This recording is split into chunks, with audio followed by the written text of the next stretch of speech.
gentlemen, good morning and welcome to the AWS Summit Cape Town 2017.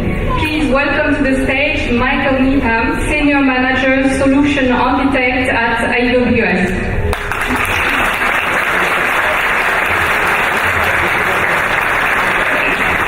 Thank you very much. It's an absolute honor and pleasure to be welcoming you here today to the second of our AWS Cape Town Summits. So it's with humble beginnings that we stood here last year, I think in this very same venue, with just over 650 people present, and we had about 4 technical talks. But now in 2017, I'm delighted to announce that we have close on double that with 1,200 attendees. We actually had to close registrations early, and it's just amazing to see all of you here today. We have 16 technical talks lined up for you today in 4 different tracks, and these are being fielded by experts in their fields, both locally and from abroad. A lot of our specialists have flown in especially to come and deliver this for you. We've also got 9 awesome partners. Some of them have booths out there. Take the time out, go spend time with them face to face, see how their tools and ecosystems can support your journey to cloud. So I just want to take a step back here for a moment and just appreciate the fantastic city that we are in here in Cape Town. It's winter, but it's still absolutely amazing. But some of you may not know that back in 2004, almost 13 years ago, there was a small development team sitting on cardboard boxes and just about 6 of them in a small room down in an office park on the border of Wynberg and Constantia. And they were deploying the first version of AWS EC2, the Elastic Compute Cloud. So roll on forward, EC2 carries some of the largest workloads across our millions of customers today. So it's incredible to see the journey that has happened over those years. So in some small part, AWS is a proudly South African innovation. I just wanted to say a huge thank you to our sponsors. They've allowed us to make this event into a world-class event through their participation. So please visit their stands and go and have a good chat with them about how they can help you. And if you're part of the IoT hackathon, get there early. It's going to be an awesome day of hacking Intel equipment integrating into the Amazon cloud. So a very quick update on the AWS business. We absolutely have seen and are seeing great confirmation that cloud is becoming the new normal. And how do we know this? There's various perspectives from which we are reading this. So the first is that we are now, through third-party analysts, we're 7 years sitting as one of the leaders in the Gartner chart for public cloud. We also see it in our revenue and financials. Over the last 12 trailing months, we're on a $14 billion revenue run rate. That's a 43% year-on-year growth, which is incredible, right? We also see it in the uptake of our customers. Millions and millions of customers coming onto our platform, actively using the AWS system. So we see that from the startup perspective. We have many of those startups here today. I'll be showing some of their logos shortly. These are many of our international companies and startups leveraging our platform. From Lyft to Pinterest, Stripe, you name it. Our enterprise customers. We are seeing some of the biggest growth from this sector.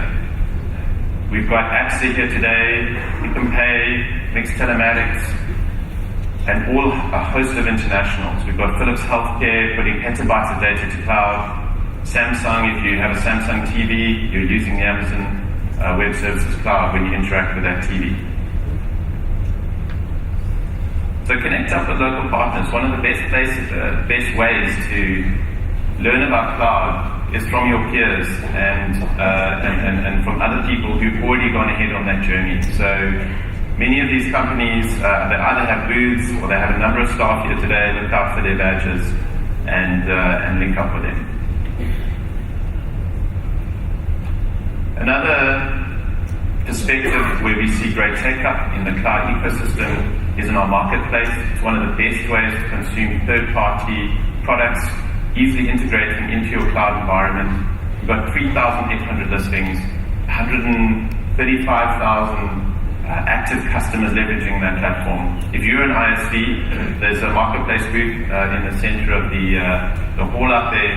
Go and chat to them about how you can get your products shipped onto the marketplace platform. They have a local team here in South Africa.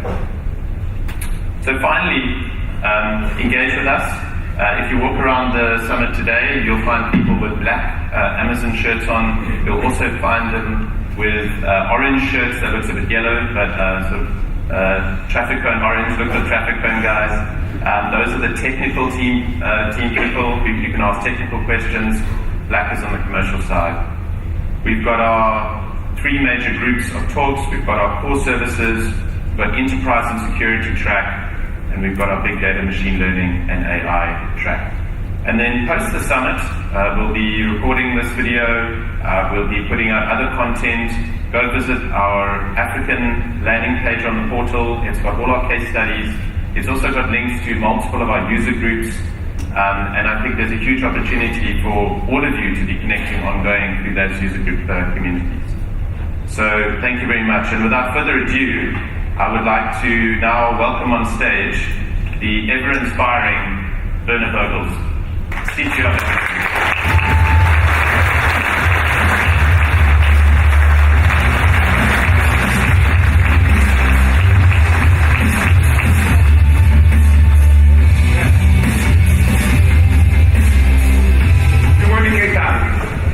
Or do you say goedemorgen?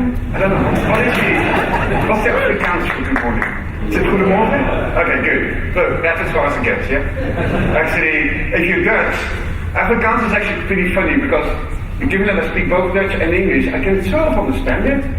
But I'm trying to speak it, I've got no clue which words are supposed to be Dutch and which ones are supposed to be English. Yeah? So, don't even try. Thank you all for being here. This is amazing. Double the attendance from last year. Let's make sure that next year this conference center is too small for us. Yeah? And I'd like to believe that you guys are well on the way with that. I think, so I'd like to thank the mayor this morning for opening up. And I think the news from her really driving digital infrastructure is really important. Because I think many of you here are either in the enterprise business or maybe in startups, because there's such a vibrant startup ecosystem. You need this digital infrastructure to reach your customers. Yeah, so as such, I allowed the mayor and her initiatives to actually make sure that you can reach your customers, and that your customers can reach you, of course.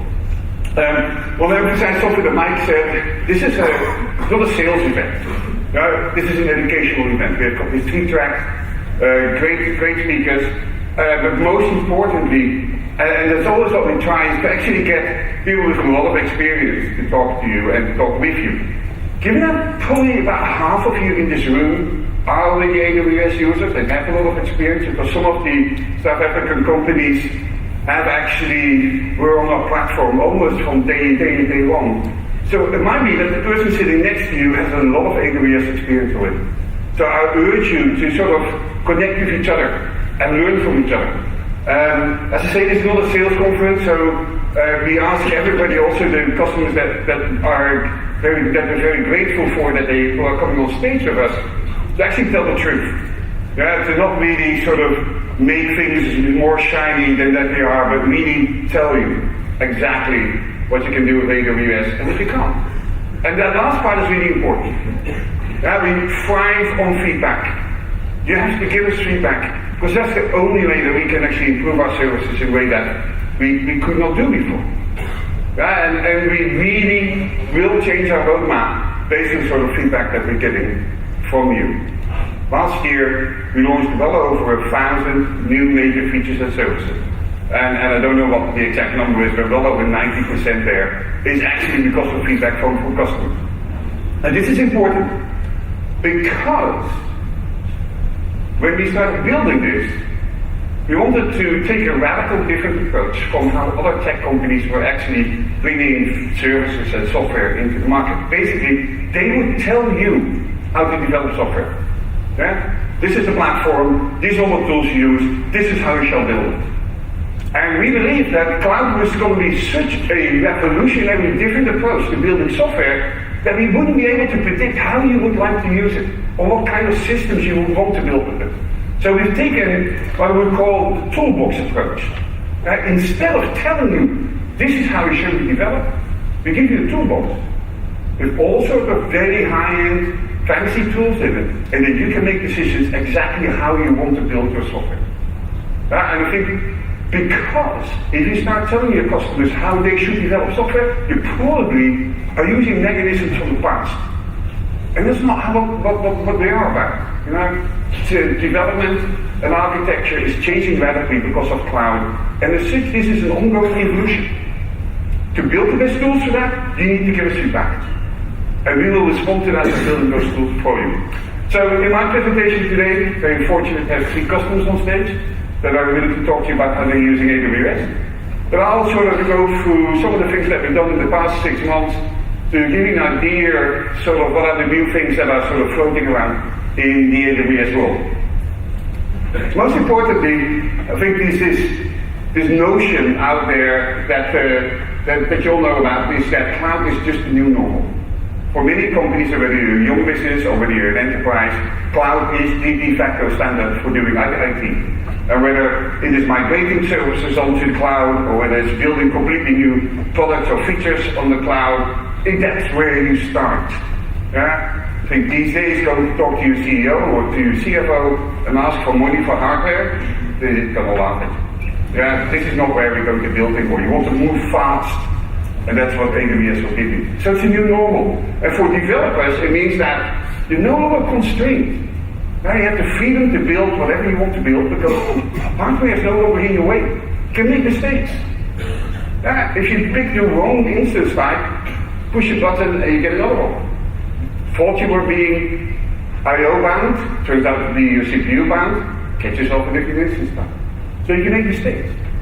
Things that you could never do before. You got complete freedom to do whatever you want. And so with that, there was a fitting remark by one of our customers that says, "You make me feel like James Bond." And I go, "What?" Yeah. Oh, he said, "You're Q, yeah, and I'm James Bond. You give me all these fancy tools, yeah, and I can do all sorts of things that I could never do before, just like in the James Bond movies. And I will use them in any way but the ones that you intended it for."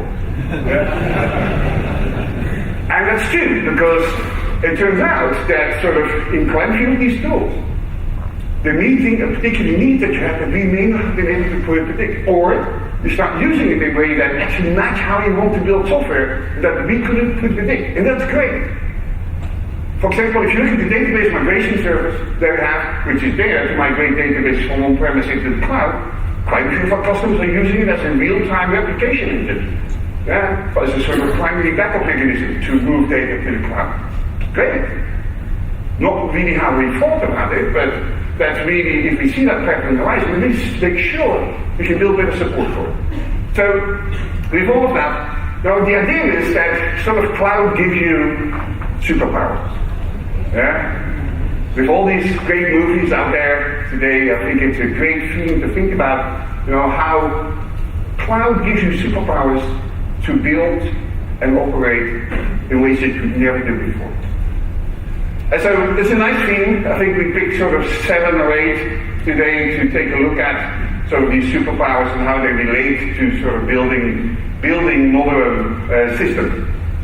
I think probably the absolute most important superpower in all of this is foresight.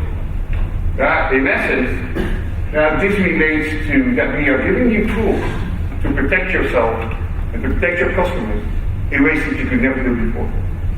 Whether it's at the operational level, where Amazon is, AWS will forever be making investment as our number one priority. Security needs to be your absolute number one priority. It is for us, both at operational level as well as in sort of building innovative tools for you, but it should also be for you. You really have to protect your business and your customers, otherwise you don't have a business. And if you look at the past 2-3 years, the threats are very advanced and are increasingly advanced. Security is not a line in the sand. No hacker ever looked at a website and said, oh, it's got an ISO 27001 stamp. Let's not touch that.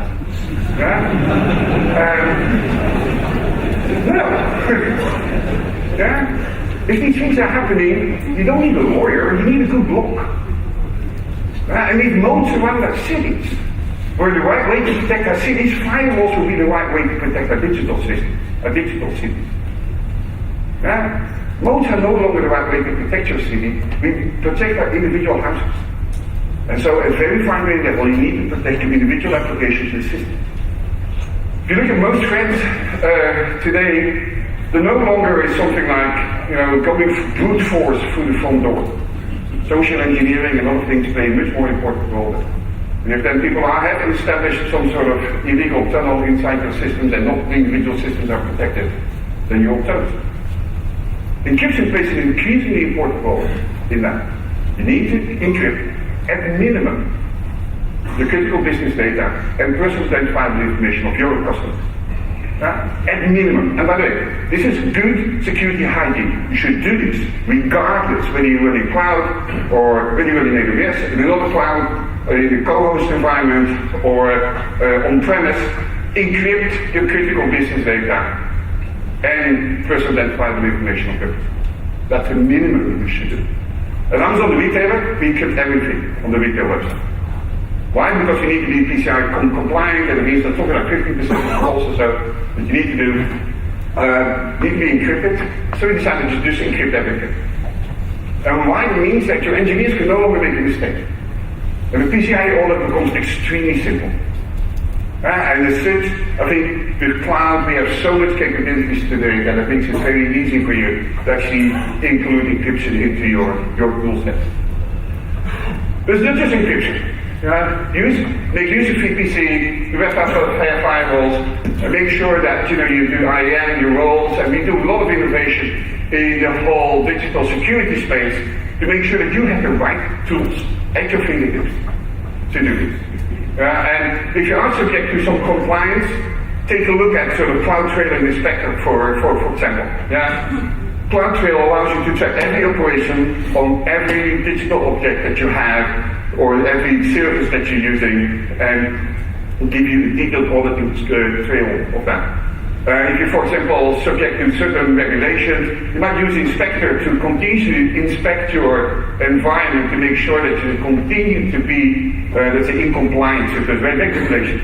And as I said earlier on, encryption absolutely is the most important tool you have to protect yourself. You encrypt your data, you're the only one who decides who has access to your data, nobody else. That is very important. We give you these mechanisms in almost all of our services by now. For example, you use Redshift data warehouse. By default, we encrypt every data block with a random key, and then the collection of random keys is encrypted with a master key. You can bring that master key, meaning that you have full control over who has access to your, let's say, very critical business data. We can also generate that key for you.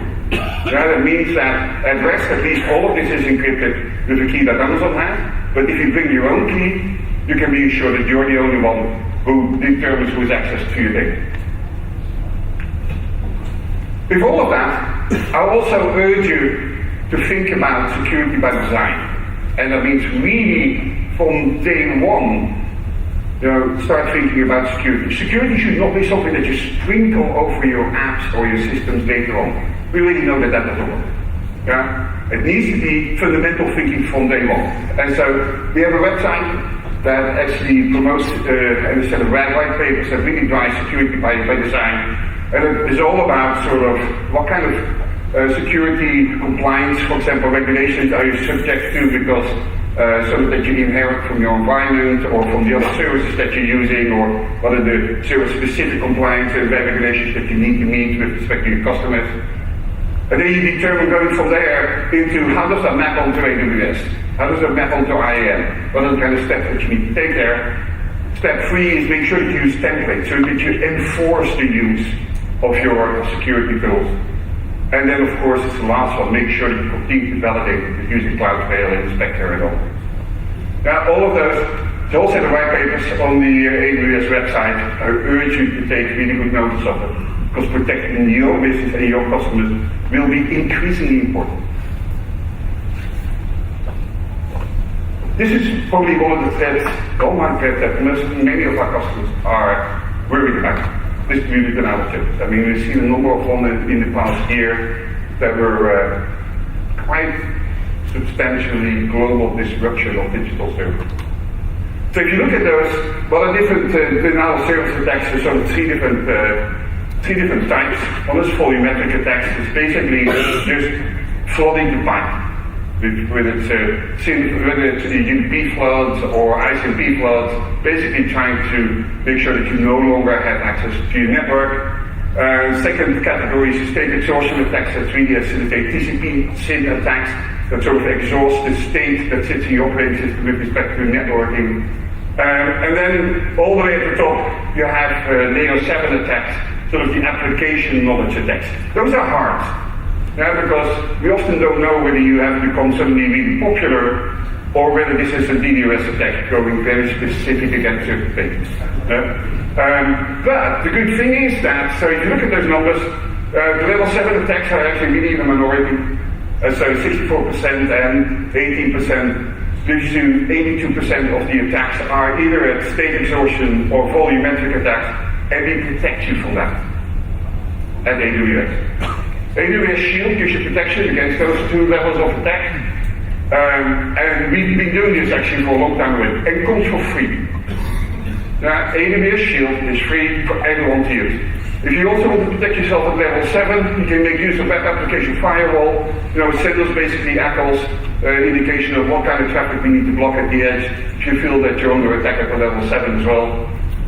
Some of our customers are really worried about sort of massive level 7 attacks, and for that we have AWS Shield Advanced. It's a service that you can subscribe to. It gives you access to 24/7 DDoS response team, gives you some gives you cross protection on many of the network services, and deeper integration with CloudWatch and other things. But by default, all of you are protected from volumetric and state exhaustion attacks, and that's really about what we saw, about 82% of the attacks that are out there. Then the other ones, we give you additional tools to actually help you with that. I'd like, security is of course really important for many of our customers. Yeah, and probably financial services are the ones that have always been traditionally most worried about sort of the security side of the cloud. But we're very fortunate that many of our financial services customers have started to realize that the kind of investment that Amazon is making in its security is hard to match for any other company in the world. So security becomes a really important selling point for AWS within those organizations. I'd like to invite on stage David Cavaliers, the CEO of Sapper, to talk about how they're using AWS.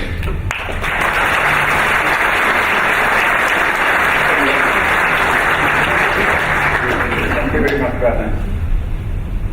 We are Zapper. We're a mobile payments application that is designed. Let me just do this. There we go. That's good. You know this? Yes? Some of you have seen it? Yes. Okay, good. I'm glad to hear that. We're a mobile payments application that wants to transform e-commerce, or transform commerce. We want to bring the power of e-commerce to the commerce world, to the bricks and mortar world.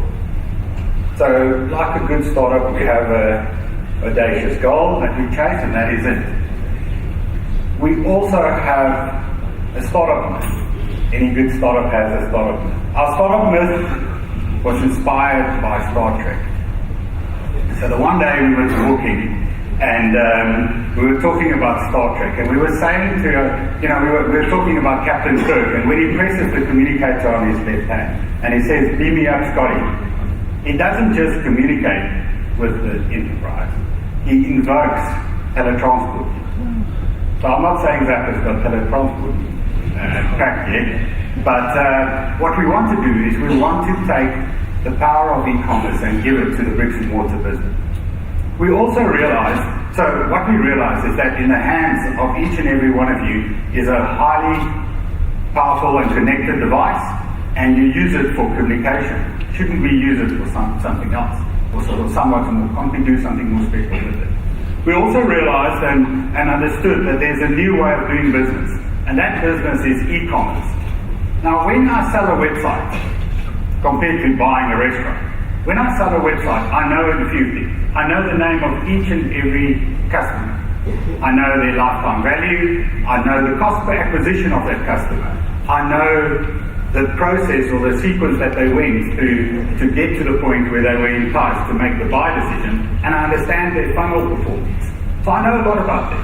When I look at the bricks and mortar business, I know turnover, I might know gross profit, and I might know net profit, and I need to make a buy decision amongst these businesses. So what we want to do is we want to transform that. We want to give bricks and mortar businesses the power of doing business like Amazon, using Amazon Web Services. So if you're a Zappa merchant, you're empowered to build a knowledge base, a database, a knowledge base about your clients, about your loyal and valuable clients. You understand their patterns and you understand their history. And what you can do with this information is you can develop insights, and that insight will help you to create your product and make your product appropriate. And you also have a platform to target these consumers and entice them. So when we started, just telling you quickly about Zappa, when we started by putting QR codes on bills, and QR codes facilitated donations. But we really found traction when the first time we put it on a restaurant bill. Now, I think the reason for that is that people feel much more inclined to try something new when they've just eaten a meal and they're paying a restaurant. Nobody likes paying bills, right? So that's when we saw early adoption of this new pattern. But it's also difficult to put a dynamic QR code on a restaurant bill because you need to talk to point of sale companies. Now, the first time I started talking to point of sale companies and I told them about this bright idea, they laughed at me. So, and laughed me out the building. So what we needed to do is innovate. So we found a way to intercept the data that is being sent between the point of sale and the printer. And we intercepted that information, we interpreted it, we augmented it, and we fired to the printer. And that's how you got the QR code. So within a few months, point of sale companies started phoning us and saying, listen, my clients are telling me we're integrated. And I said, well, I was at your door and I really would like to be integrated with you. So now we are integrated with point of sale companies. It just shows you what you need to do sometimes to be a startup. You need to try everything. Yeah, so in terms of, what I need to tell you before we go here, in terms of physical integration is not our biggest challenge. Our biggest challenge is social integration. We need to convince business users that there's a new way of doing business, and we need to convince consumers there's a new way of paying. When you talk to a restaurateur, he's not excited about big data and customer-centric market segmentation. Okay, he buys a restaurant because he likes food or people, and we need to convince end-user consumers that there's a new way of paying. Now we convince consumers there's a new way of paying by becoming fast, by becoming reliable, and by becoming secure. And this is kind of where Amazon comes into the play. Okay, we use the Amazon platform to be highly responsive, to be highly agile, and to respond. We use the products available. So I've got some products up here that you might know. We connect to multiple gateways and banks in a secure way using Route 50. We use the ELBs and we use every means necessary to stop ourselves from DDoS attack. I haven't got enough time, but I can tell you that sometimes I DDoS myself and I have to protect or Amazon protected me from myself. These things happen when you start out and you don't know what you're doing on this powerful platform.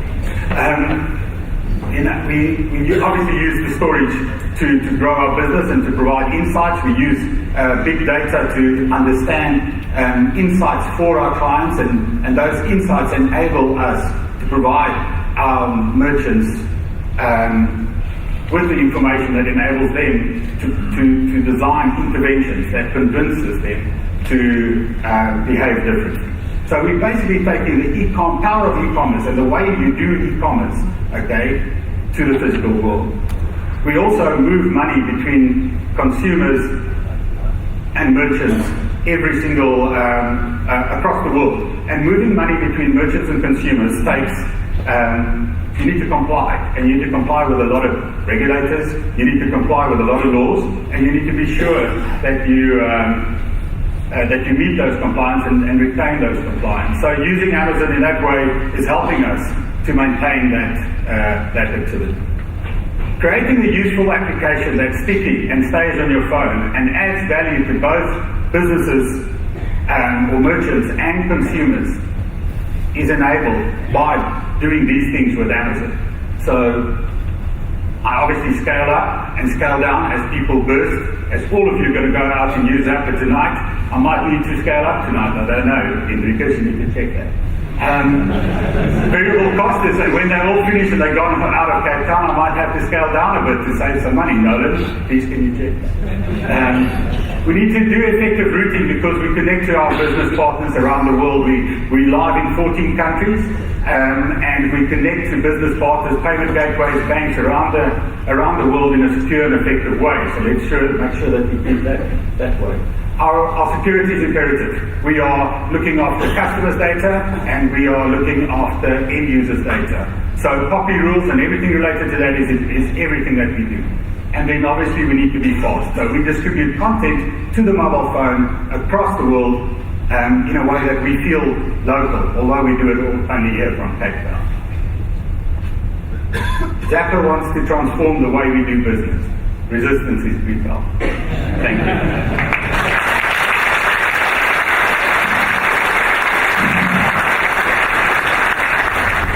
It's actually amazing because from the e-commerce point of view, I know how hard it is to deal with all these payment gateways around the world. That is not a tricky problem to have. So these guys can build solutions that actually help you there, make use of them. So thank you, Safra, for being here today. Let me just take a look at something that just was mentioned as well: agility, speed. If you talk to any of our customers in the past, maybe the first reason for them to actually come to the platform was that they thought there was cost savings to be had. And there was. There is, absolutely. If you talk to many of our customers after that, once they've been using the platform, they'll tell you that actually the ability to move fast is much more important to them. Yeah? So you can move fast while saving money.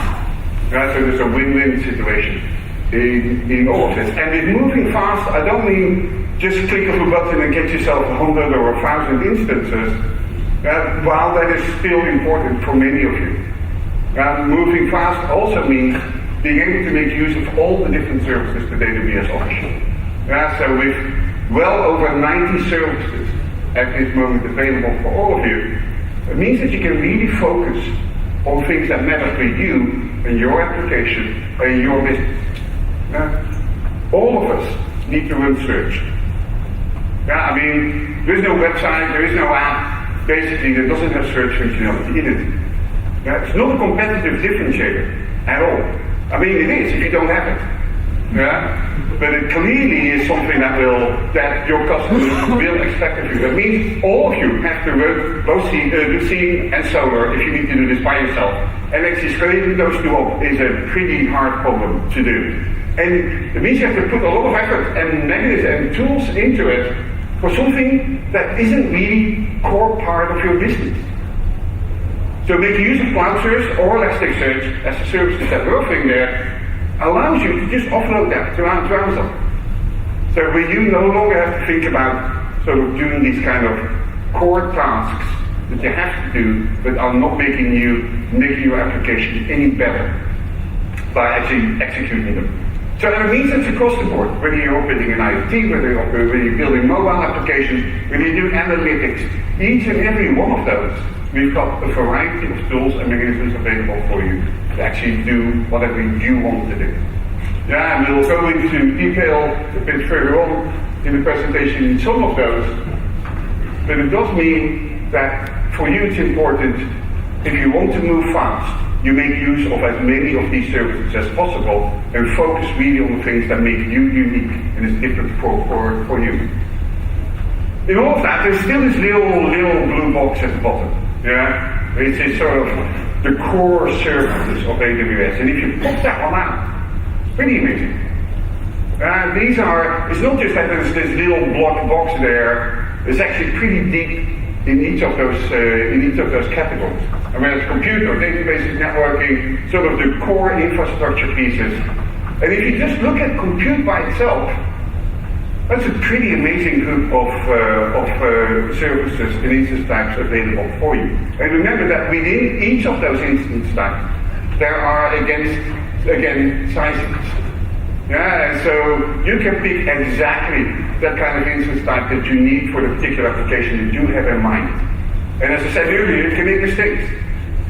You thought you were CPU bound, you turn out to be memory bound, get yourself a different size. Yeah, or you don't get to start with the largest instance type. Yeah, you can actually start small, and when you need more memory, you can sort of start increasing the instance type that you have. So you have all these tools available for you, where you can pick exactly what you need at that particular moment. To look at sort of these capabilities, one of the things that is most important for me in this graphics is actually the numbering. C5 means that we're already on the 5th generation of a compute-intensive platform. We continuously improve this platform and roll out new ones. If you would have to do this on the premise, you would probably still be stuck with C1 or C2 because it's much harder for individuals to actually sort of innovate at the speed that Amazon is innovating. Yeah. So whether you want to use G2s, the graphics processing units that we have for really gaming and graphics processing, or the P2s, which are general purpose GPUs, which are very popular at this moment for sort of deep learning and other highly parallel operations. M4 still remain the workhorses that we have, and then there is also, in each of them, whether it's dense storage or memory intensive, large memories, all of those are important for customers. And the X1s are there, especially if you're interested in SAP HANA, you need a lot of memory. Those are really good. Quite a few have asked for GPUs, for particular combinations of GPUs and CPUs. That's of course harder to put them in a box together, so we developed something for you called elastic GPUs, and you can attach a GPU to almost any of the instance types that we have if you need local GPU processing. There's a cool one, the last one of the newer ones that we released is the F1s, which are FPGA instance types. That means that you can make use of hardware acceleration for the applications that you have. You have a stable application that you could actually develop as an FPGA image. So you can do that just on your desktop and then package it as an image and load it onto the F1s. And you can see significant hardware acceleration happening because of using the FPGA. And quite a few of those images are actually available in the marketplace. For example, there is an image available for you to do live video encoding, and that one runs about 30x faster than any combination of GPUs that you can find on the Amazon platform. So take a look. If you have a stable application that can benefit from hardware acceleration, consider to build it as an FPGA image to get significant improvements in that. So with all of these different services available, it means that our customers can move fast and be agile. There's probably no bigger sort of challenge for many of the enterprises to go from, let's say, being a traditional enterprise to a very fast moving one. Because for many enterprises to the aspect that their world is changing rapidly and need to address and serve their customers in many different ways. And so I'd like to, very happy that Peter Ricks, the CTO of APSA, is available for us to talk to you about how they're making use of AWS to move faster. Peter.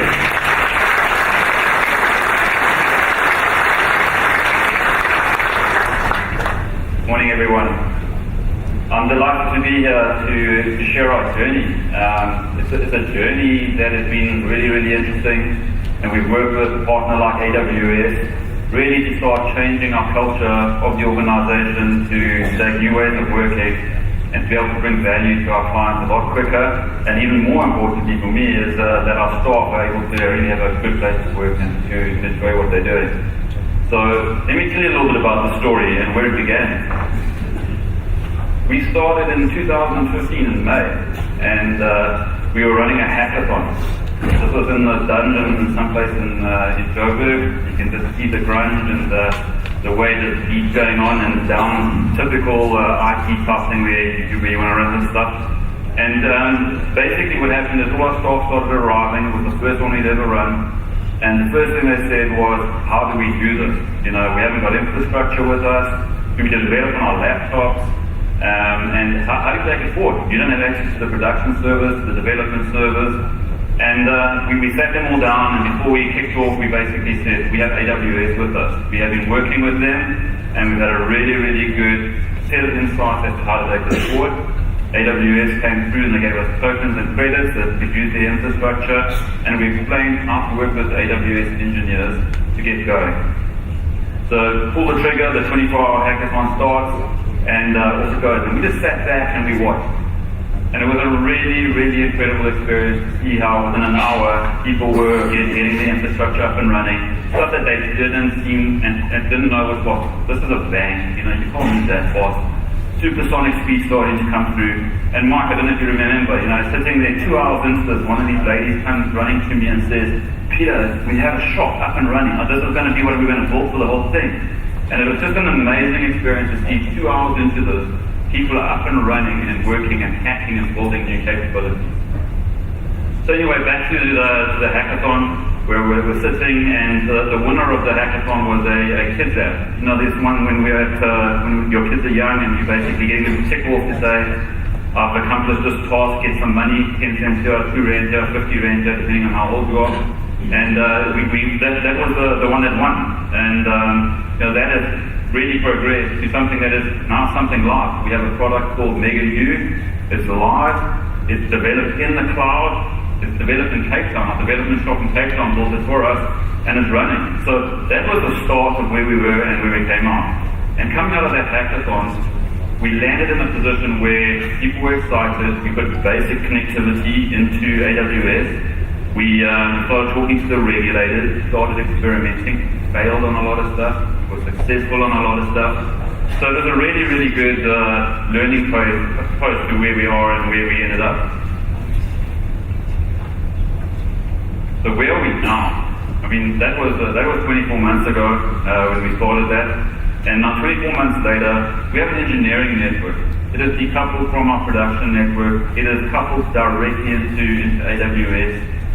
It runs a system that we built ourselves that allows us to take, for example, an APSA Linux build, and that means it's fortified, it's got all the logging and the monitoring capabilities, everything you need to be able to run. And the guys create and destroy this as they want. They have total freedom, machines aren't locked down. And for a bank, this was never heard of. You are so locked down inside a bank that it's really, really hard, you know. So we created this network that allows us to connect. And we actually use our API connectivity back into the bank so that we're able to connect into our test environments that are on the legacy systems and that type of stuff.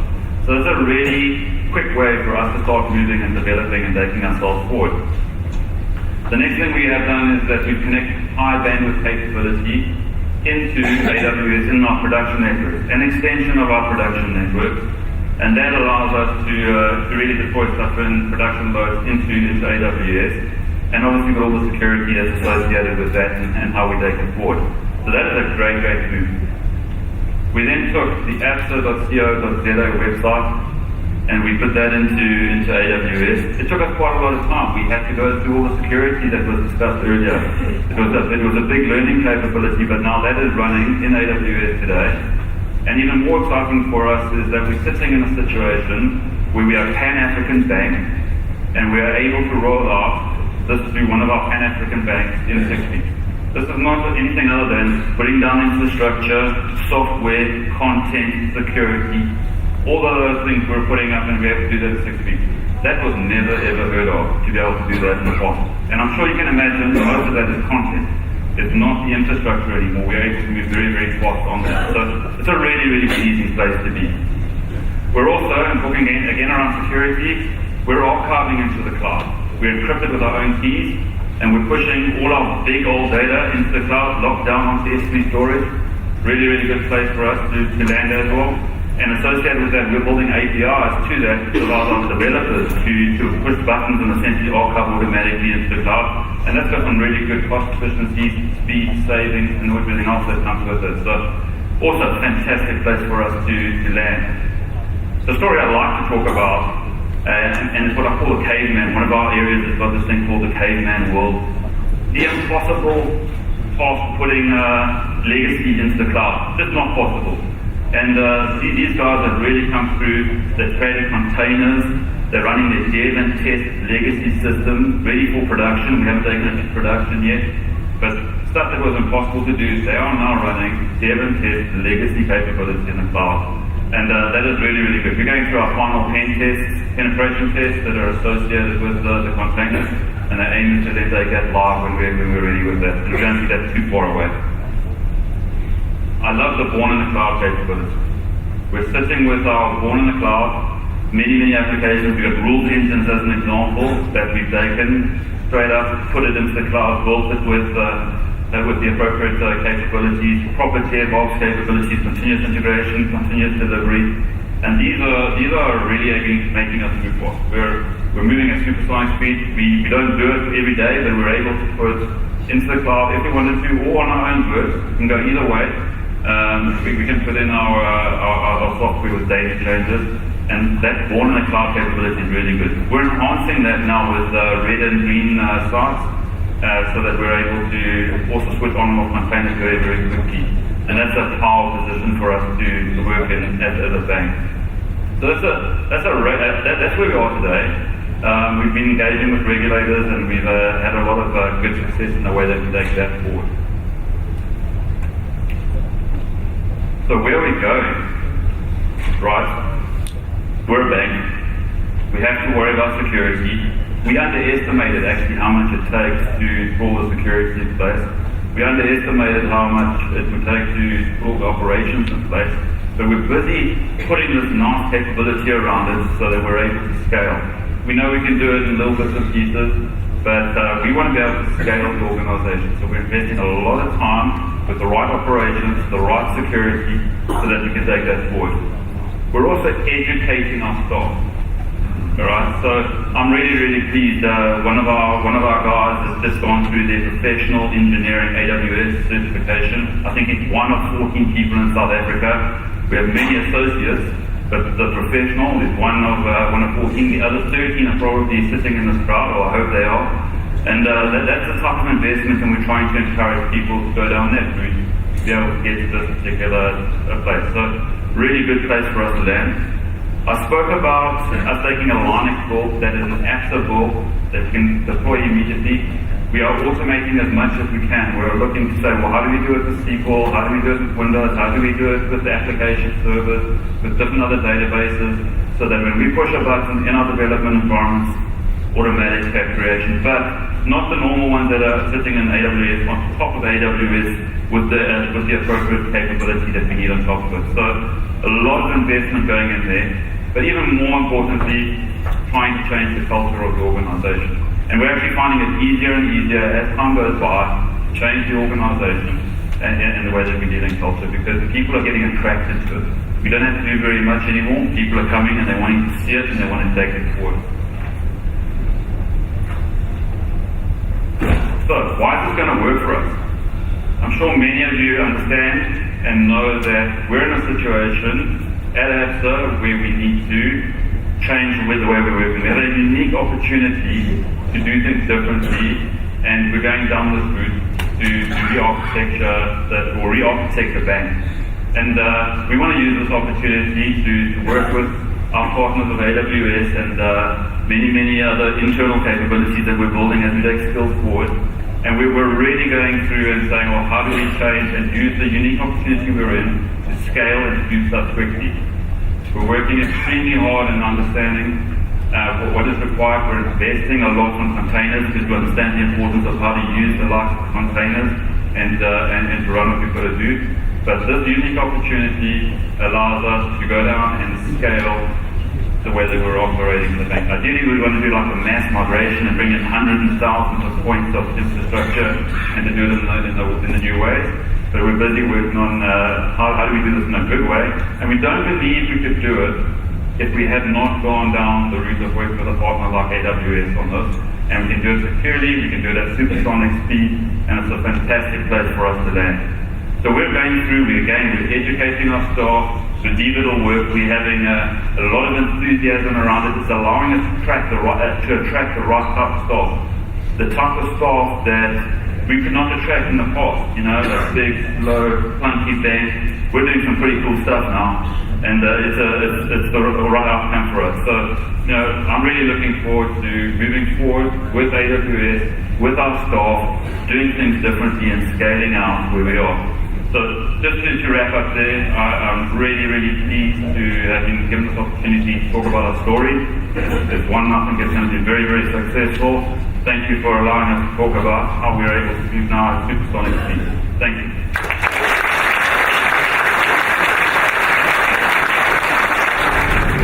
Amazing. I think it is one of those success stories that shows how traditional enterprises are reinventing themselves. Allowing much faster development methodologies to take place, and also thinking differently about how to deliver capabilities from the business to their customers. It's amazing. So thank you, Peter, for that. Let's talk about we talk about all these instance types, but sometimes you don't want to talk about instance. Sometimes you really want to move to a world where there are no servers anymore. Because remember, there's no easier way to manage things than not having. There's no easier way to manage servers than no servers at all. And so almost from day one, we've been building what we would call serverless service. So if you look at the applications that people have been building, don't have to think about instances and servers and things like that anymore. It's where we take care of provisioning for you. Regardless of how your usage is, it will scale with it. It will automatically replicate over multiple availability zones, so you don't have to worry about reliability. And even if you're not using it, you should not be paying for it. So those are sort of the attributes of a serverless application. And many of our services fit into this particular pattern. Whether, for example, when you use SNS or SQS or Kinesis or all these different services that we've been building over time for you, all fall into the category of serverless. And so, for me, serverless is not just compute, although that's important, and that's why we launched Lambda about, I think now 3 years ago. Lambda was the missing piece where you're able to actually write code, just drop it into the console or through the CLI, and actually just execute. But most importantly, service is the collection of these different services. Where you don't have to think about the management or the provisioning of any of those services. And now, with Lambda, you also don't have to think about the provisioning of your own compute environment. So it's deeply integrated with all the different systems that we have, and it allows you to actually really purely focus on what you want to do. And whether you want to run one function, or whether you want to run 10,000 in parallel, it shouldn't really matter for you anymore. You don't have to think about it. You don't have to run a whole fleet of EC2 instances to make sure that you can actually scale with the usage that you have. And it's not just that this is obscure for techies. We see that many of our large customers immediately launched on LinkedIn to Lambda because they really could benefit from sort of this managed compute environment and no longer having to run large fleets of EC2 instances. For example, one of the organizations over here is FINRA, which is a government institution in the US that tracks all market data on the exchanges, really looking for fraud and anomalies and things like that. And so they used to run a whole fleet of EC2 instances to actually consume all the data that is coming from the exchanges and then process it. They replaced that with a Lambda infrastructure.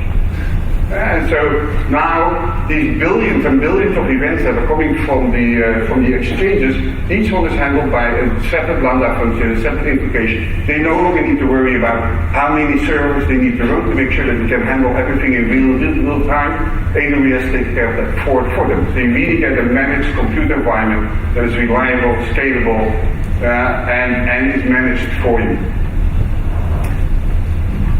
However, most of our applications don't consist of one function. They are more complex. And so you have multiple functions. And if you actually have to do this with Lambda, that's kind of complex, especially if you have to do failure handling, state management, things like that. That makes sort of executing more complex applications with Lambdas hard to do. And so we built something for you there that can help you with this, which is called step functions. Step functions is a visual environment where you can have multiple of your Lambda functions and sort of you can connect them together, and we'll make sure that sort of state management, state transfer between the Lambda functions happens, failure handling is executed rightfully, and so there's a certain number of separate parents that you can have. This is just sequential, execute multiple Lambda functions in a sequence. You can do parallel steps. Execute many of these based on a particular trigger at the beginning, then execute many different lambdas in parallel if you want, or you can have branching situations as well like this depending on what particular steps you want to take. Now, so this is a visual environment for step functions, so if you're interested in building more complex applications using lambda, this is the best tool to use for you this moment. Now, with all of this distribution of capabilities everywhere. So most of you will not only be running Lambda, you might probably still be running something else. You might also maybe be using some container stuff, maybe using ECS, the elastic compute, the EC2 container service to manage your Docker containers. And so you have this functionality of your application spread out over multiple different pieces.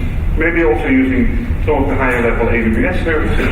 And then you get into the situation for how do I track it when there are problems in this world. And so distributed tracing has always been a challenge, but we help you with this by building something called X-Ray.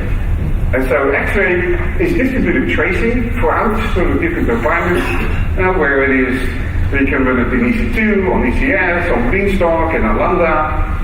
And so spreading your application over these multiple different technologies that are out there allow you to trace this in a distributed fashion, and you can sort of find sort of bottlenecks and root causes of things that are going wrong, because that's where it's actually found.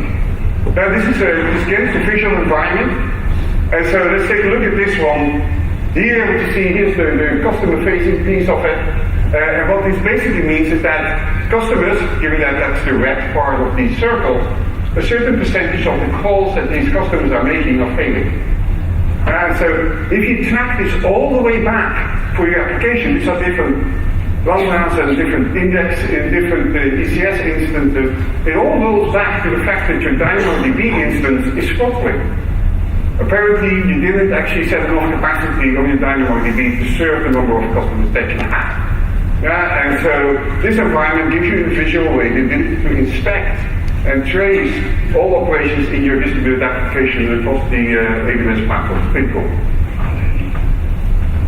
DynamoDB came up here already. I think DynamoDB is clearly the sort of serverless database in existence at the moment. And so when we built DynamoDB, we were really thinking about what kind of management interface should this database have? And if you look at all the other NoSQL databases out there, management of those, configuration of it is pretty complex. Managing buffer pools, managing connection pools, all of this kind of things, caches. And when you look at it, you're thinking, why is all this complexity in there? And it's actually only there for one reason. to get consistent performance out of the database. And so when we looked at that, I thought, well, why don't we just give it then that particular interface to manage? You tell us how much read and write you need to do, and we'll make sure you get consistent performance out of that. You have to give us that indication. That's the only configuration parameter that DynamoDB came with out of the box. So you get consistent performance if you replicate over multiple availability zones, scale, and so the cool thing is that we've added in a few new pieces to it. VPC endpoints, that means that you can use DynamoDB from within your VPC without having to go over the general internet to DynamoDB. We just added sort of time to live to icons in your DynamoDB tables. Basically, you set a time to live, and we'll automatically purge those icons from the tables for you. And we added auto-scaling, which makes it that if you have additional capacity, need for additional capacity coming online very quickly, DynamoDB can now do auto-scaling. You no longer need to be stuck with, let's say, the exact amount of capacity that you've set. It can actually auto-scale. Very important. A pattern, though, that we saw with many of our customers, especially those in gaming, in, let's say, automatic trading, and in ad tech, it was the desire to move much faster than milliseconds. Yeah, so typical DynamoDB response time is in the single digit, milliseconds. For many of our customers, that was just not fast enough.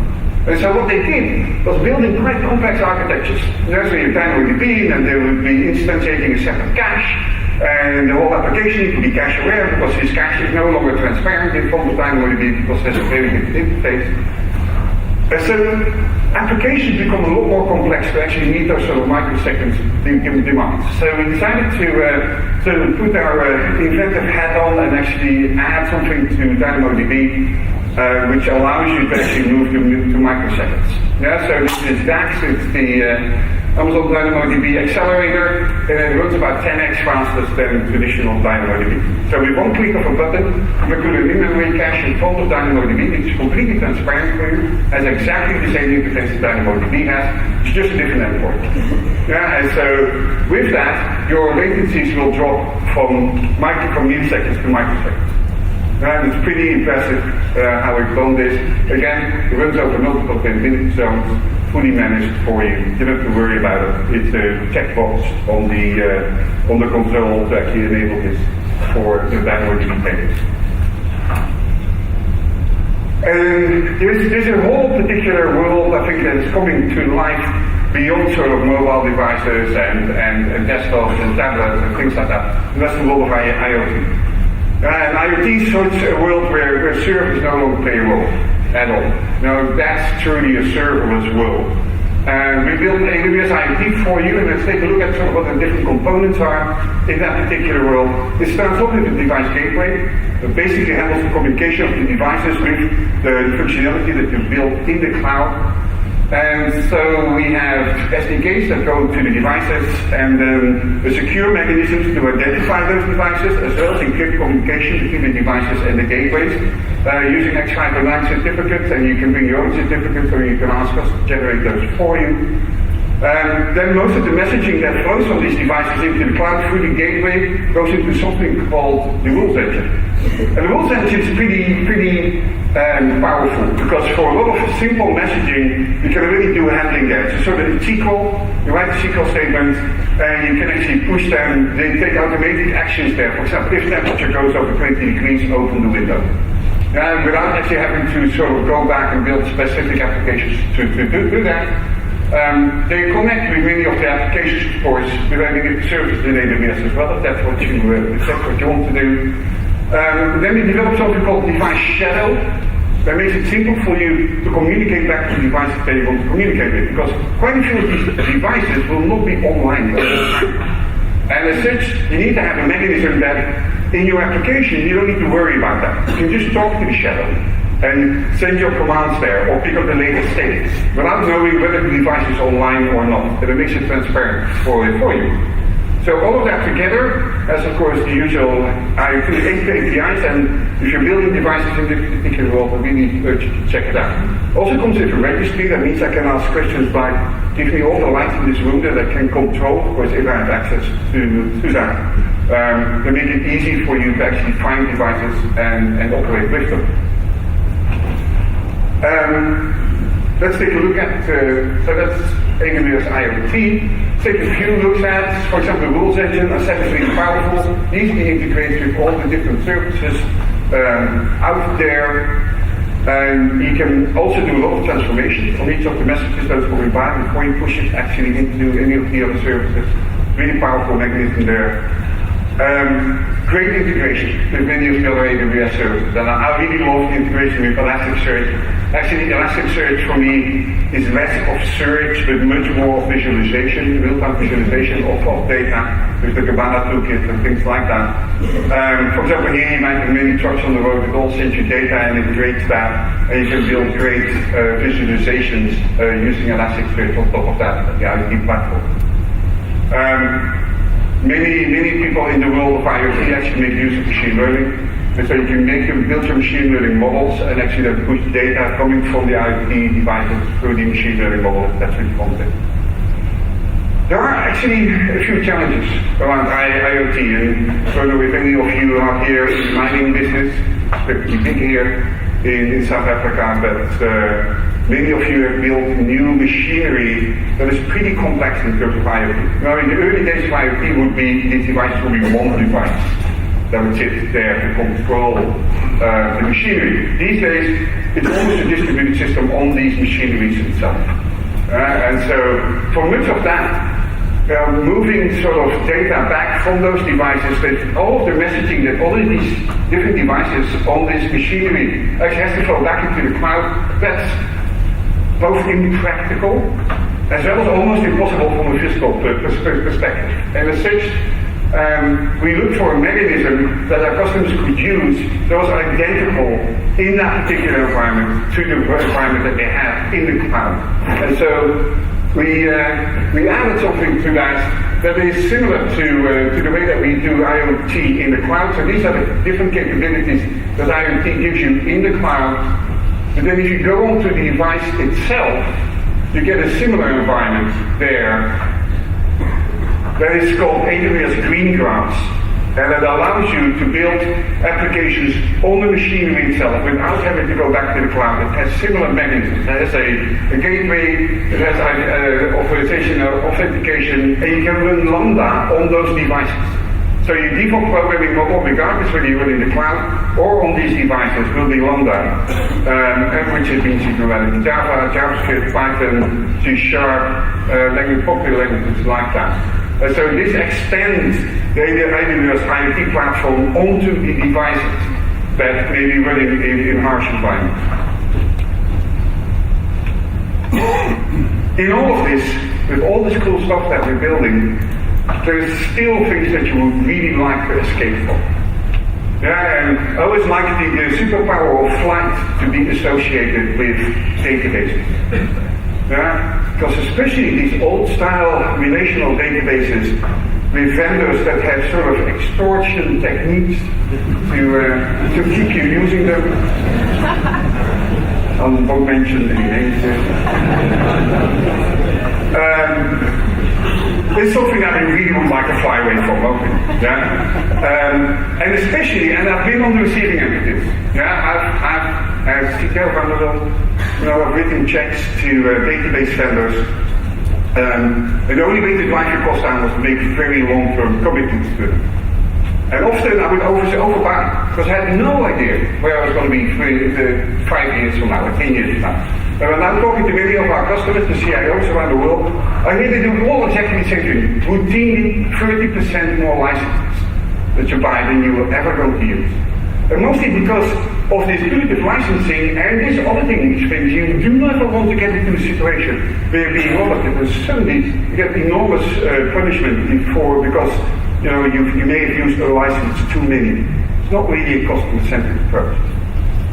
Which means also that quite a few of our customers are really looking towards sort of moving away from these old-style commercial databases. And so many of them want to target the open source world, whether it's MySQL or Postgres or MariaDB, as their new targets for it. And of course, we're helping our customers with that, with the database migration service. And so, since the launch of this service, we migrated well over 30,000 databases from on-premise into the cloud using the database migration service. Quite a few of those are towards the open source side. So, database migration service allows you to easily migrate between same databases. But there's also, we use to give you the schema conversion service tool in there to make sure that you can actually also move to different types of databases. Many of our customers are making use of that. We now also have Redshift as a target and DynamoDB as a target if you want to move data out of, for example, a relational database on-premise into a non-relational one in the cloud. With this move towards open source databases, customers started asking us, we really like those open source tools, but I would really like to have the reliability and the performance of this enterprise-grade database. So for that, we developed for you something called Amazon Aurora, which is a completely re-innovated backend for relational databases that has a MySQL frontend, but actually is a completely innovative new database storage system that sits in the back. Replicates data both across speed availability zone 6 times, such that you can always have local access and survive any type of scenario. So here you're getting a enterprise-grade database. Yeah, it operates 5 times as fast as the highest end MySQL database that you can have, while at 1/10 of the cost of these commercial databases that are out there. This is the fastest growing AWS service ever. It really indicates how customers are very aggressively moving away from on-premise and in the cloud traditional relational databases and moving over to Aurora. That's also the reason why we developed for you a version that actually has a PostgreSQL front-end, mostly because PostgreSQL is semantically pretty close to, for example, Oracle, and it makes it easy for customers to make the migration from these commercial databases over to Aurora. We launched this last year. It was in limited preview. It's now open preview for everyone. So if you're interested, please sign up and start to experiment and with these tools. Many of our customers actually are doing impressive things with Aurora. So Expedia, probably pretty well known travel website around the world, but in essence they own 150 different travel sites around the world. And Aurora is their backend. 300 million writes a day. There are peaks of around 17,000 writes a second. 35,000 reads a second. All consistently performing in very low millisecond latency. It's consistent. And so really Aurora is becoming the backend for many of the transactional systems that are out there. Migration is important for all of our customers. And so I'd like to invite Chris Short on stage, the General Manager of Information Systems of Pick n Pay, to talk about how they migrated onto AWS. Chris.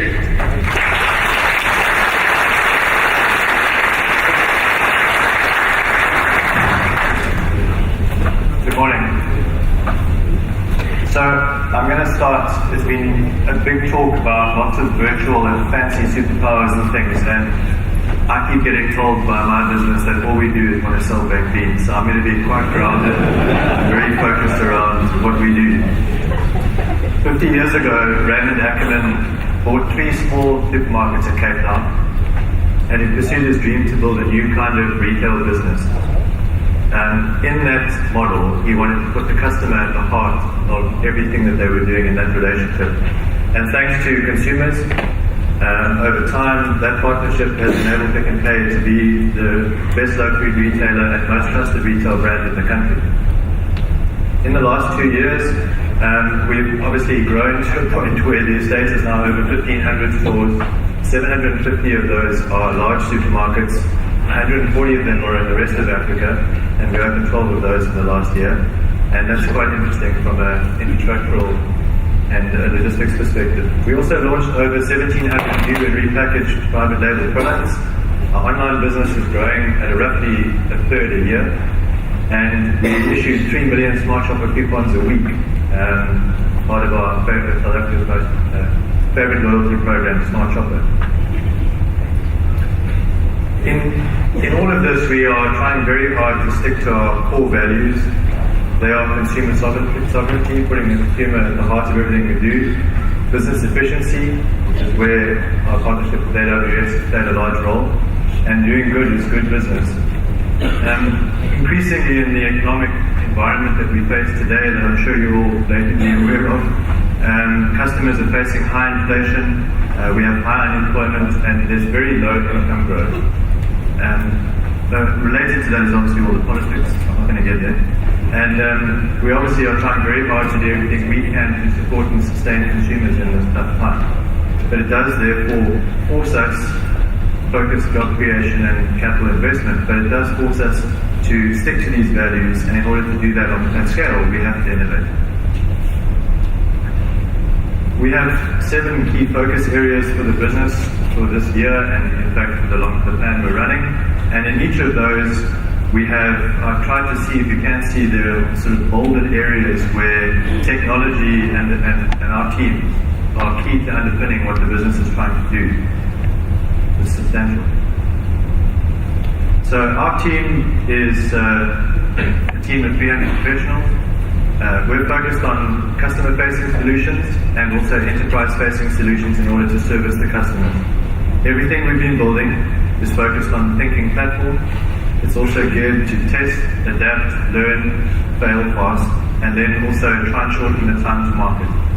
Our systems in the customer-facing space process 600 million transactions, involving 6 billion product combinations across 11 million customers to identify what you might likely to buy next, so we can have it there for you when you're ready. We also process about 2 million baskets a day and do real-time loyalty brand matching discount calculations across 20,000 POS lanes in that same time.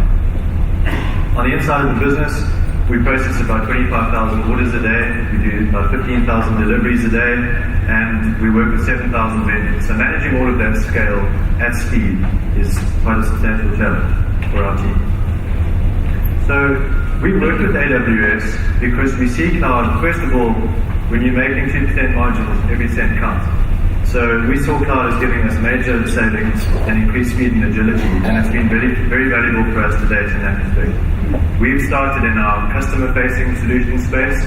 We are in the process, and we've concluded, but it hasn't come out to market yet. We haven't re-platformed our customer-facing mobile app. That took us 2 months. It took us quite a few years to get to the point of where we got to, and now it's taken us 2 months to completely redesign and rebuild that using a large set of the tools that AWS offers us, and that's been substantial for us. It also puts us in a position to launch much faster and in more adaptive cycles. Another first is we've taken an SAP Hybris platform for our e-com. We've decided to containerize that and host that completely on AWS. It's quite new for us, it's quite new for SAP, and it's quite new for AWS, I think. So we are very excited about that opportunity as well. It puts us in a position where we are able to also innovate and adapt that very, very quickly. So we haven't migrated our databases as such, we're still working on that, but we are in the process of moving into the cloud with our solutions.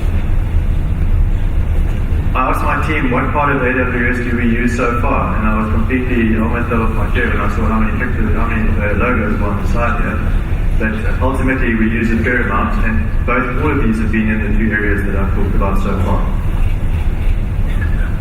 Where that leaves us is as I said, we operate on incredibly thin margins, and we are very much a volume business. Every cent in the rand that we can save is vital. It helps us serve the customers with better pricing. It also helps us with the way we operate. And we see AWS is helping us substantially in that exercise. Also, the ability to elastically scale gives us the flexibility and resilience to keep up with the change in dynamics that consumers are continuing to evolve into. We are in the process of working with my team as clear the data center is kind of one of the mantra we have, and we think that as we move the large number of our customer-facing and enterprise solutions into the cloud. AWS will help us with our key partners in achieving what we're trying to drive to make it better for customers on an ongoing basis. Thank you very much.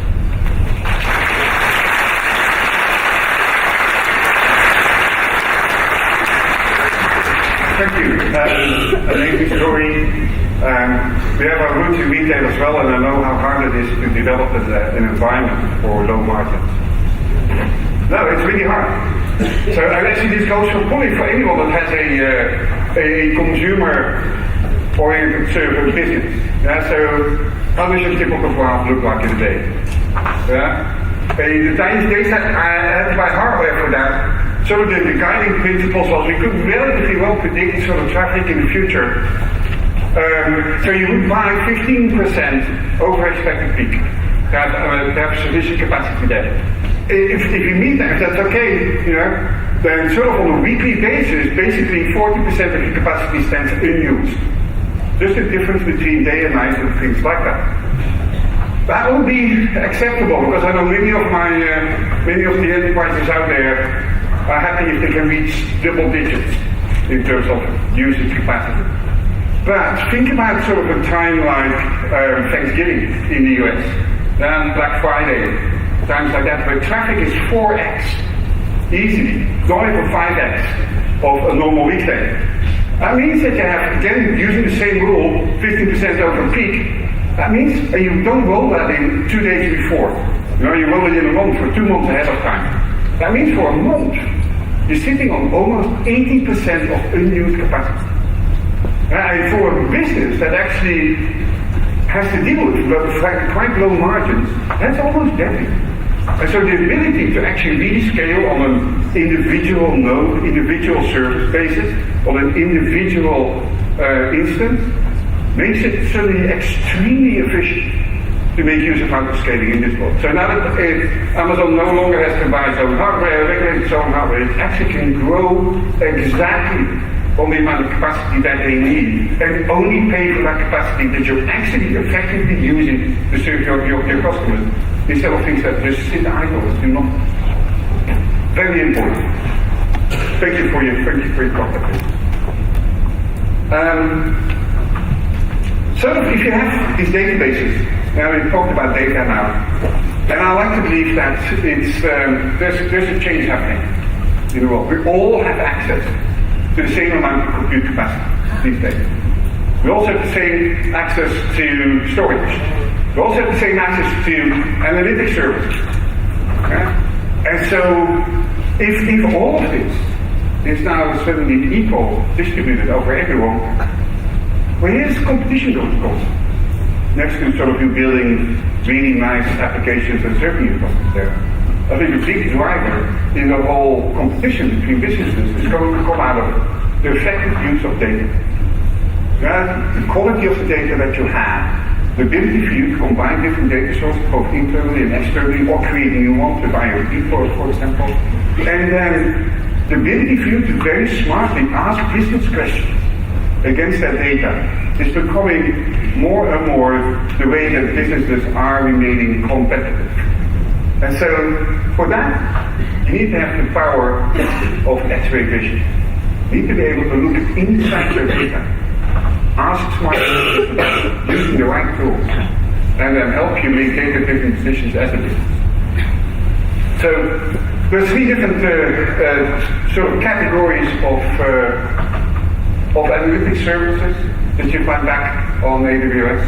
One is Athena, that you can use that for ad hoc querying, EMR for building very dedicated, highly scalable applications that do analytics for you, or make use of Redshift to do data warehouse. So Athena is really good in data that you store in S3 in any format. Now you don't need to change formats to actually make use of Athena. In any format that you have, and then you can just ask queries against it. And you only have to pay for the queries that you run. Purely a page-load model, no need to think about servers or instances and things like that. Now it's really the ability for you to ask ad hoc queries interactively against data that you've stored in S3. Well, it makes it easy, you can do it over exabytes, petabytes. It's your choice there. Sometimes you need to build very complex and dedicated analytics engines that are very unique for your specific business. I think the best tools there at this moment are still coming out of the open source world, Hadoop, Presto, Spark. Very, very interesting tools maintained by a large community out there. And so you can use Amazon EMR to actually run these tools for you. And whether you run that on 10 servers or 1,000 servers, is something that the EMR easily manages for you in a fault-tolerant manner. It's important for many of our customers, especially because this is one of those examples where these steps are easily parallelizable. And what you can do is, whether you want to run with 10 servers, let's say for 100 hours, or with 100 servers for 10 hours, often is something that you would, in the old world, never be able to make a choice about. Now you can make choices about how fast you actually want to complete your analytics. And the third one is Redshift. And Redshift is a very different beast in terms of analytics. It comes way back closer to the traditional data warehousing world. And I think for that, what you see happening is that data is stored in authoritative databases outside of Redshift. And that is being pulled together inside Redshift to make relations between the different databases. And referential integrity there is extremely important, making sure, let's say, that if you pull data out of your financials database and out of your product database, that the products that you're talking about are actually the same products. Yeah, so referential integrity is very important. The queries that you run are very complex queries, massive joins, multiple numberings by, and so it's very complex data warehouse going on. Redshift is blindingly fast and a really, really important service to many of our customers. And what we see is that customers really love Redshift, because I think the Redshift team is probably the team that's iterating the fastest. By getting feedback from our customers, we'd like to see this, we'd like to see that. And this team is rolling out feature by feature. And one of the things that these customers have asked about is, okay, so we launched the mechanism where we can pull data out of these relational databases into Redshift and then do the analytics on it. But what we really would like as well is the ability to actually have very large data sets in S3. Maybe you build a data lake in S3 with, let's say, authoritative data, that you put in there. And we would like to run Redshift queries on data that lives in S3, but where we don't have to move the data to Redshift first. And so for that, we built Redshift Spectrum, which is the ability for you to run queries, complex data warehouse queries, on data that lives in S3 directly. And whether that is petabytes or even exabytes of data, that doesn't really matter. Redshift Spectrum can handle this for you. So basically you leave your data that you have in S3, you use AWS data catalog to describe the data, and then from Redshift you can import that data as an external table in Redshift. So let's take a look at one of those complex queries. I think this is sort of a traditional data warehouse query. It only has 4 tables. I think in general you have many more tables than that. But in this case you have 1 exabyte table living in S3, really big. Now, the other one is 3 local ones, so there might be fact table and dimension table, stuff like that. Yeah, filters, joins, group-wise, order-wise, limits, the whole shebang that you normally would do on one of these complex data warehouse queries. Now, if you do this on data that lives in S3 and make use of Hive, which would be the manual tool that you could be able to use, it will take you 5 years on a 1,000-node cluster to process an exabyte of data. You want to know how much your bill will be after 5 years with 1,000 nodes? It's pretty expensive approach. Redshift Spectrum, 155 seconds. No? So, querying an exabyte of data in S3, complex data warehouse queries, 155 seconds. And I think it's about $200, something like that, to actually query that massive large data set in a very complex data warehouse query. So, take a look at it if you have this kind of data that you want to operate in S3 format. And immediately we had customers that start to jump on board and make use of the really petabyte and exabyte data sets that they had. That's really. If you think about analytics, I think there's sort of 3 different types in the world of analytics. Yeah, one of them is looking backwards, what we just talked about. Sort of looking towards the past, creating reports, complex data warehousing, things like that. The second one is that of real time. Okay, quite a few of us are no longer interested in sort of what's your inventory level yesterday. You want to know what your inventory level right now. What are our customers saying about me right now? So for that you need to have real-time capabilities, and most of our customers are using Kinesis for that, in combination often with EMR, or for example with Elasticsearch as their destination for doing analytics on real data that flows into real time. And then there's the third one. That's basically, so we have that one looking towards the past, what's happening right now. Let's look towards the future, make predictions. Can we make use of data that we have to make predictions about the future? And so I think that sort of the precondition, the idea that you have the massive amount of data that you sit on, whether you can actually make use of that to look towards the future, is really important. If you look, for example, at Amazon, the retailer, we've been using machine learning all over the place. If you get recommendations, if you do similarities, things like that, if you dive deep into those, what you'll see is that all of that is machine learning. So we're really trying to make use of data from the past to make predictions about the future, which is important. Imagine, you sit as a company like Amazon, you sit on billions of orders. You know exactly which of those orders in the past were fraudulent and which not. You would be silly not to make use of that knowledge to try to sort of score new orders that are coming in to see what the likelihood is that they're fraudulent as well. Or make use of other techniques to, for example, find abusive reviews, or counterfeit goods, or what should I use as a new product? What should be the inventory level be that I should have on day one? What kind of price should I be setting?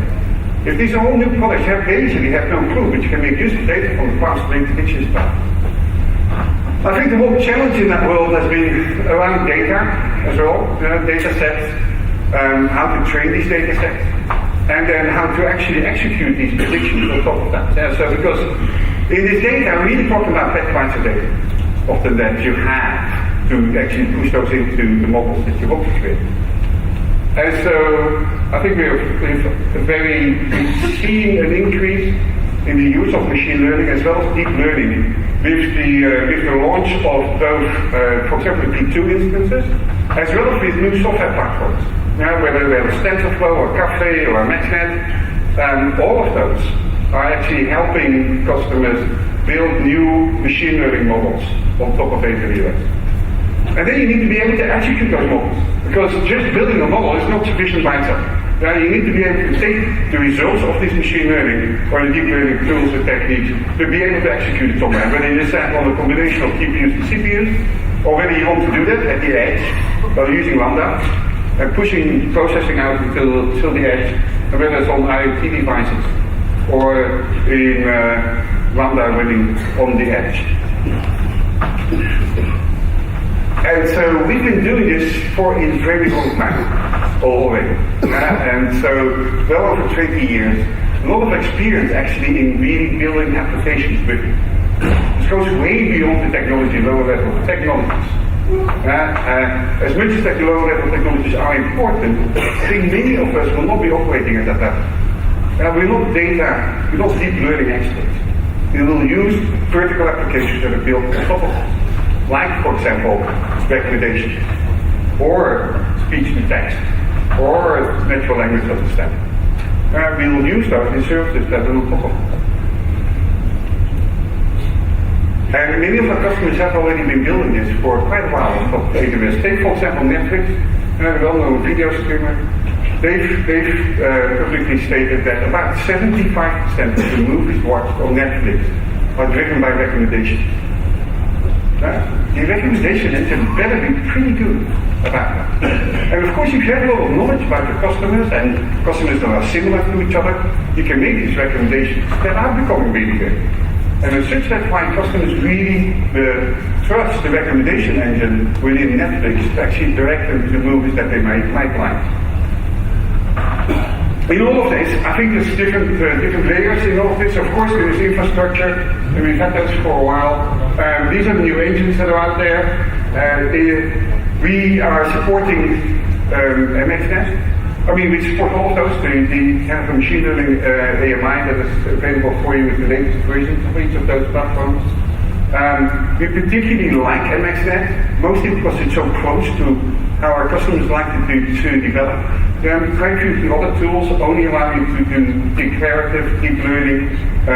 We like to give you choice between both declarative as well as imperative, and a whole range of different languages that you can actually interact with these engines for. So it really matches well with you giving you the power that you want to, by you choosing the tools and the programming language that you want to use. And then on top of that, so the platforms, the different services that we deliver. Amazon ML gives you a machine learning service that makes it very easy for you to actually integrate it into it. And so the other tools as well. And so on top of that, we'll be delivering a lot of services.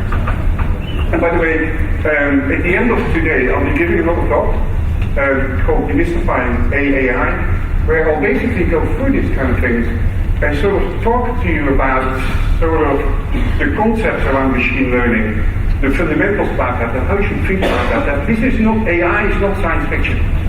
It's really computer science engineering, and just being smart with the data that you have to use that in new applications for the future. So the services that we're have built on this moment and released for you based on the deep learning technologies is, on one hand, natural language understanding and automated speech recognition and natural language understanding. That's where you can build many of these chatbots with. And so, for example, Twilio already has integrated this into it such that you can actually give speech that's coming in, you can automatic translation on it. Lex is built in such a way that if you push an audio file in, you can actually then under the covers does automatic speech recognition, takes it into text, and then natural language understanding will find the intent in that, and then you can execute Lambda functions based on sort of the things that customers have spoken about. The second service that we launched is Amazon Poly, and that's about text-to-speech. Again, many different languages available there. And for example, Duolingo. I don't know if you guys ever try to learn a foreign language. If you're Dutch, you have to, because nobody else speaks Dutch. Except for you, of course. Almost. And so Duolingo is a very popular service application that helps you with sort of learning foreign languages. They have 150 million customers. And so we've also done A/B testing. They actually picked Amazon Poly as being their tool to speak foreign languages. Or if a language learning service actually makes use of that, competitor is actually pretty good. And so very proud that these guys actually are using Poly to actually interact with their customers. And then the third one of that is sort of vision, is image recognition. A service called Amazon Recognition. You can push images in there and it will give you attributes. So, for example, this is a skateboarder, there's a person in there, and again what you see here is a likelihood score of that indeed these are how likely it is that these attributes are actually present in this image. This is a person that appears to be female, appears to be smiling, might be happy, wearing eyeglasses, sunglasses, things like that. So again, attributes with a score that comes with it. None of these things are absolute. This is with this particular likelihood, this is what we're seeing in this image. And you can also do, for example, facial search. If you have a database, or you have a very large set of images already, you can train the models with that, and then use other images to do sort of visual search inside that image database. And use that image for this. And again, immediately many customers actually starting to pick this up and make use of it. I like the one of the guys from C-SPAN. Again, this is a sort of a non-profit organization in the US that broadcasts all political proceedings. And one of the tasks that they have is to actually associate whatever is being said with the politician that says it at that moment. So they did this by hand, basically, by having humans actually listen and walk and sort of determine who's the politician. It was extremely, how shall I say, it was error-prone, because there's many politicians out there in the US. And so what they did is actually now they take a snapshot of every 6 seconds of these proceedings, and then they use a recognition to connect it with a database of 100,000 politicians that they have, and with almost faultless to identify which particular politician is speaking at this moment. They built this system in 3 weeks' time. These guys were at a reInvent, a large conference that we hold in Las Vegas at the end of each year. That's where we launched this service. 3 weeks later, it had this running. That's how easy it is to integrate recognition into anything that you want to do. So with all of this, there's sort of one big superpower left. Yeah? The one that we all want. We all want to be immortal. I don't have a solution there for you. However, I think we also want to be immortal as a business. I think at AWS we continuously think about what will it take to build a business that still needs to be in business 100 years from now.